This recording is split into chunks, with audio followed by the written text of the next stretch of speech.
मासात कुंज भी त सही। ए कुजाड़ो मासात, हे सवेर खां कुजाड़ो थी पुछी। अधे राणे खान जो केड़ो न्यापो आयो आहे। हे मासात, हे पंहिंजे विछोड़ जे वक्त अची वियो आ। मासात मूं ॻाल्हि कान समझी। ए राणे खां न्यापो मोकियो आहे त आऊं सुभाणे तोखे पाण गिनण ईंदुसि।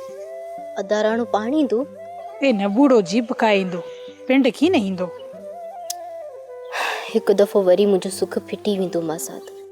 ए पर कुजाड़ो करियां आऊं, हेके न हेके ॾींहुं ए वञणो त आहे न। हा मासात, तुंहिंजी इहा ॻाल्हि त सही आहे, पर जुदाई जा चक दिलि ॾुखायूं विझंदा आहिनि। हे ईअं त आहे। अकेलाई जो सोचूं सुख चैन आराम सभु कुझु ख़तम करे छॾींदियूं आहिनि मासात। ए असां सिर्फ़ थधे साह भरण के न ए ग़रीब गुजारो था सघूं। हा मासात, पर तूं उते वञी असांखे विसारे त न छॾींदी आहे न? ए चरी आई का सफ़ा अॻे आऊं का तव्हांखे विसारियो आहे का जो हाणे विसारींदसि। ईअं त आहे। ए इलाही अवेर थी वई आहे सुरई, अम्मा इंतज़ार कंदी हूंदी। ए हलिया हलूं।